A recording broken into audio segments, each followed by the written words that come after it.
sa adventure na to. Magkakaroon tayo ng expedition, ano po. Diyan sa may waterfalls na yan, meron po diyang Lagusan Cueva po. Papasukin natin yon.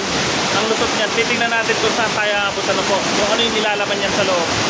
So, ang ginagawa natin, nandun si bro sa taas para maitawid yung gamit natin na yung mga gamit nating dala para hindi po mabasa. Kasi napakalalim po ng waterfalls na yan. Napakalalim po niyan. Tapos dyan na rin po tayo dadaan sa gilid niya ng waterfalls na yan. At papasok po tayo doon sa kuweba. So ang tabayanan po ninyo kung ano yung mati-future natin, matutuklasan natin sa loob ng kuweba na to. So maraming salamat na pagsama nyo kay Kuya Lakoy. At ito yung totoong adventure. Tara, expedition tayo. Lamig!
Wag na wag dito kaya itong ginagawa namin.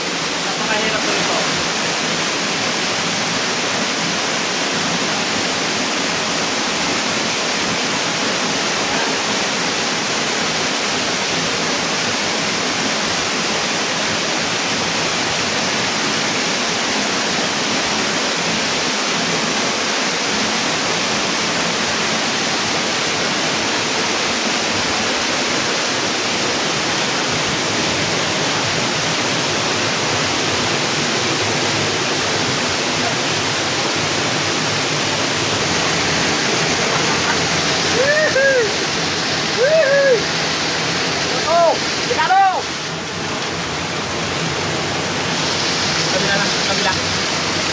So guys, nandito na tayo sa loob ng kuweba.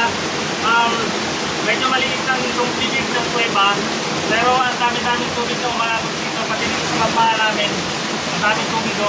So kasama ko si bro, kailangan hindi tayo makatayo dito kasi sobrang kalbos. Magat tayo dito sa taas. So, may lagos ito, pupunta tayo doon, and then another kuweba ulit. Kumahan ko ngayon.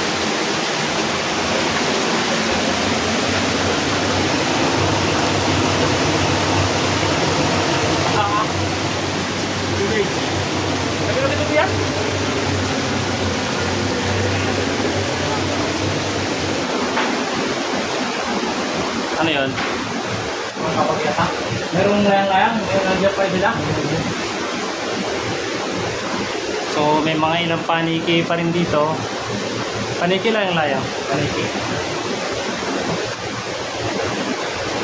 Mayroong, nandito pa rin si Maginay. Ano pa? Yan. Oo nga no. Nakakatuwa yung Madami pa sila, oh, madami na. yung layang-layang na nakita namin dito noon. Nandito pa rin sila ngayon guys. Nakakatuwa yung layang-layang no. Diyan pa din sila, oh. Oh, sige. Meron pa dito, ay walang tao. Titingnan po ba sila, oh. Yung line-line, nakakatawa ko ang babae nila. So mga kwan pa ito, mga babies pa sila. Pag ginano, nakakatawa. Pero huwag natin silang galawin, hayaan natin sila na tumami dito. Pag klase yung lizard dito, medyo mahaba yung katawan. Dito tayo sa loob ng kuweba kung saan ay may nakita tayong ilang ugat ng layang-layang dito. At napaka-bless po na makita natin sila dito sa loob ng kuweba, dito sa loob ng forest po natin, sa loob ng lupang pamana natin. So ganito kayaman guys yung loob ng lupang pamana natin. Kailangan lang natin itong ingatan. Tulungan nyo kami na mapag-ingatan po ito at hindi inaabuso po. So natural resources, malaking tulong ito para sa mga tao. Lahat po ng buhay dito sa mundo natin ay magkakaunay. Kaya kailangan natin respeto yung bawat isa. Kailangan natin intindihin yung kahalagahan po ng bawat isa, ng bawat kilala po. So, pumasok na si bro doon sa, pumunta na siya doon. Madami dyan. Pupunta doon sa isang chamber, ano po. Ha? Ganyan?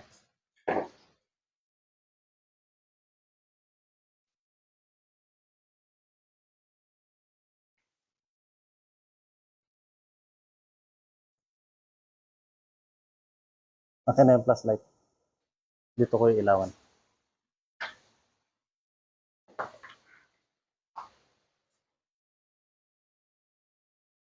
Nandun na sila sa loob. Nandito na sila bro. Ayan guys, so. Ang dami.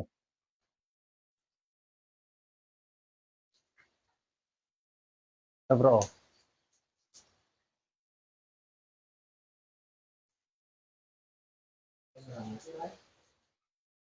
Ayun, ang dami oh.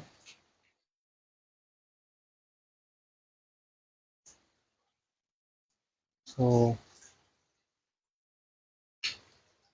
itong chamber na to, medyo malalim siya, ano po. Chamber na to, bago namin narating ito, grabe yung daan.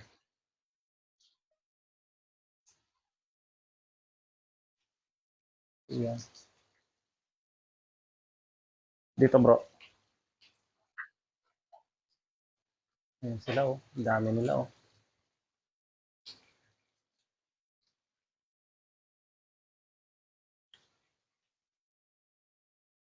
Grabe, ang dami nila. Ang mayroon pang lagusan doon sa part na yon, mataas. So, nasa ilalim na tayo, no?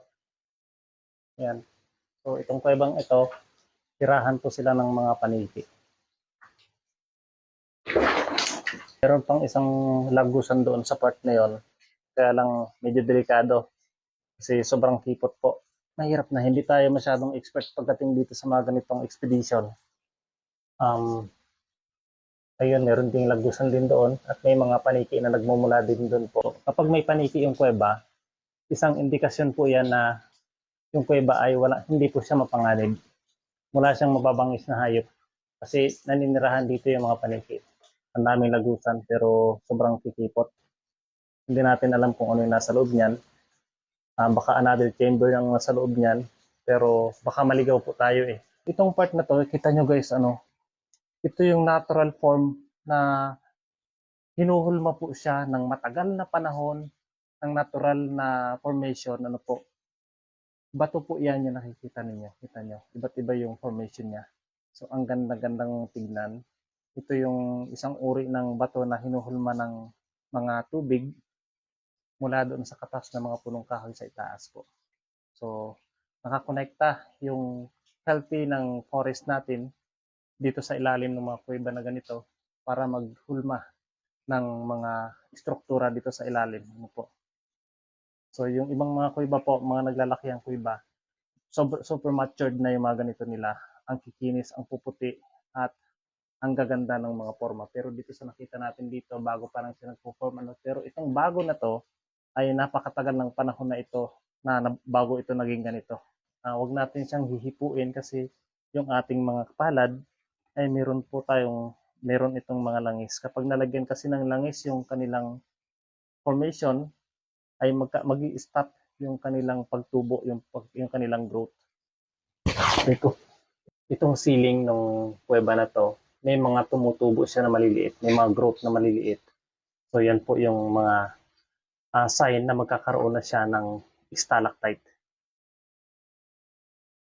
So napakatagal niyan. Huwag nating hahawakan po yan kasi pag ginawakan natin yan, katulad ng sinasabi ko kanina, matitigil yung growth nila.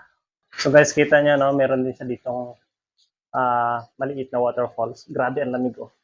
Parang may yelo. Sobrang lamig po ng tubig. Ang lamig.